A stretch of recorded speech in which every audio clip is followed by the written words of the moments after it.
Everyone, welcome back to my channel. This is Divya Singh and यहाँ हम बात करते हैं law of attraction, manifestation and spirituality के बारे में। अगर आप इनमें से हैं और इंटरेस्टेड हैं तो I am more than happy to have you here. Please मेरे चैनल को सब्सक्राइब कीजिए, वीडियोस को लाइक कीजिए, शेयर कीजिए and stay tuned for more and more updates. आपने कभी नोटिस किया है, अगर हम एक कमरे में 10 लोगों के साथ बैठे हैं और कोई नया पर्सन एंटर करता है रूम, तो उस नए पर्सन के आने पे आपको एक पर्टिकुलर फीलिंग या जिसे हम वाइब्स बोलते हैं वो आती हैं, और या तो वो वाइब्स बहुत ज्यादा पॉजिटिव, इनहैंसिंग, लाइटनिंग, ब्राइटनिंग होती हैं, या फिर not so good vibes, not so okay okay, you don't feel nice, you feel something that is not so right there. So this is called vibrational frequency. आपकी मौजूदगी किसी को क्या vibes देती है, क्या महसूस कराती है, किस तरीके से उन्हें लगता है अंदर से, ये सब सिर्फ मुमकिन है आपके वाइब्रेशन से, आपकी फ्रीक्वेंसी से। According to Albert Einstein, he said everything is energy and that is all there is to it. Match the frequency of the reality you want and you cannot help but get that reality. It can be no other way. अब इसमें एक line है, everything is energy, right? And you need to match the frequency. कैसे? Let's have an उदाहरण के लिए अगर मैं बात करूं कि कोई ऐसा पर्टिकुलर पर्सन है आपकी लाइफ में जिनको आप अवॉइड करते हो क्योंकि आपको कुछ ऐसी चीज ट्रिगर होती है कि आपको इरिटेशन महसूस होता है, फ्रस्ट्रेशन महसूस होता है, आपको बहुत गुस्सा आता है, और क्योंकि आप महसूस नहीं करना चाहते वो सब चीजें, तो आप अवॉइड करना पसंद करते हो। जो आप जिस इंसान के बारे में सोच रहे हो, आपको जिनसे खराब चीज लगती है, वो हो गया आपका थॉट। आपका थॉट है कि ये इंसान मुझे ऐसा ही महसूस कराता है, ये आपका थॉट। आपकी फ्रीक्वेंसी क्या है? गुस्सा, फ्रस्ट्रेशन, इरिटेशन। उस इंसान से मुझे यही फ्रीक्वेंसी आती है, ये मेरी भावना है, यही मेरा इमोशन है। ये होता है वाइब्रेशनल फ्रीक्वेंसी।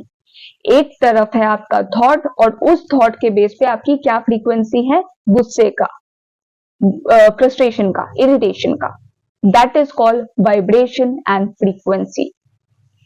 और इसमें just to inform you, हम जितनी बार यहाँ पर जिस चीज को अवॉइड करते हैं, वैसी ही चीजें हमारी लाइफ में सिर्फ इसलिए अट्रैक्ट होती हैं क्योंकि आपने सबसे ज्यादा फोकस दिया है गुस्से को, इरिटेशन को, फ्रस्ट्रेशन को, कि वो आपको नहीं चाहिए। नहीं चाहिए का मतलब है आप उतना ही सोच रहे हो, आपको चाहिए चाहिए चाहिए चाहिए चाहिए, तो वही चीज आपके लाइफ में अट्रैक्ट होती है। इसलिए हम बोलते हैं कि मेरे साथ ही ऐसा क्यों होता है। होता नहीं है, वो हम ही सोच रहे होते हैं, इसलिए हो रहा होता है। According to Albert Einstein, Tesla, quantum physics, बहुत सारी ऐसी किताब हैं साइंस में जिन्होंने ये कहा है कि हमारे इमोशंस पे हमारी फ्रीक्वेंसी होती है, और उस फ्रीक्वेंसी को एक यूनिट का नाम दिया गया है जिसे हम बोलते हैं HERTZ, हर्ट्स। HERTZ, हर्ट्स होता है फ्रीक्वेंसी हमारे इमोशंस की, जिसपे हम सबसे ज्यादा वाइब्रेट करते हैं। तो अगर हम इस फ्रीक्वेंसी को समझें, आप अपने सामने जो चार्ट है उसे देखिए, नीचे से लेकर ऊपर तक गिनती बढ़ रही है, और नीचे वाले जो इमोशंस हैं उन्हें हम थोड़ा सा कम हर्ट्स में गिनते हैं क्योंकि वो थोड़ा हम नेगेटिव मानते हैं। पर जैसे जैसे ऊपर बढ़ते जाएंगे, हर एक इमोशन का, हर एक भावना का अपना एक हर्ट है, अपना एक यूनिट है। और इसलिए हम बोलते हैं आप अपनी लाइफ में करेज मैनिफेस्ट करें, पीस मैनिफेस्ट करें, लव मैनिफेस्ट करें, उस फ्रीक्वेंसी से मैच होना बहुत ज्यादा जरूरी है। So there is no science कि आपको कैलकुलेट करना है कि इस नंबर पे, ये 200 नंबर पे पहुंचने के लिए मुझे ये करना पड़ेगा। नहीं, वैसे नहीं होता है, ये साइंस नहीं है यहाँ पे कि फॉर्मूलाज नहीं लगाने हैं बेसिकली, राइट। एक बेसिक एग्जांपल से समझाती हूँ। अगर आप इस चार्ट को देखें, इस चार्ट में करेज है 200 हर्ट्ज पे, तो 200 हर्ट्ज पे अगर मुझे करना है मैनिफेस्ट करेज, तो मुझे अपनी लाइफ में हर वो काम करना पड़ेगा जो डिस्करेजिंग के अपोजिट है। अगर मुझे पब्लिक स्पीकिंग से डर लगता है, I am afraid of or got discouraged back sometime regarding my stage performance.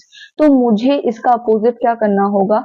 I have to do something that is in public speaking. I have to do something that is there in stage performance. ठीक है, तो अगर मैं एक बार उस step को ले लूंगी, स्टेज परफॉर्मेंस कर दूंगी, पब्लिक स्पीकिंग कर दूंगी, for example I am on YouTube, I am visible to many of the people right now, ये सब एक तरीका होता है मैनिफेस्ट करने का, courage, that is opposite action of discouragement. You want vibration as your courage, you have to get in the frequency of courage with your emotions, actions which are matching.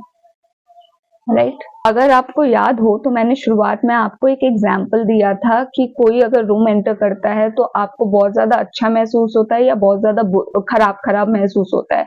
वो क्यों हो सकता है? वो इसलिए हो सकता है कि क्योंकि उनकी जो वाइब्रेशन है और उनकी जो फ्रीक्वेंसी है वो क्या है, अकॉर्डिंगली आप तक वाइब्स जाएंगी।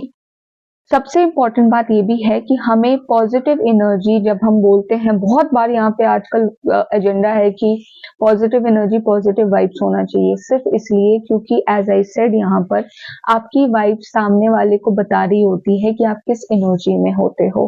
तो अगर आपको ओवरऑल रिलेशनशिप को बिल्ड करना है, मैनेज करना है, एक अच्छा मैनिफेस्टर होना है, you can have it all only by vibrating correctly at the correct frequency.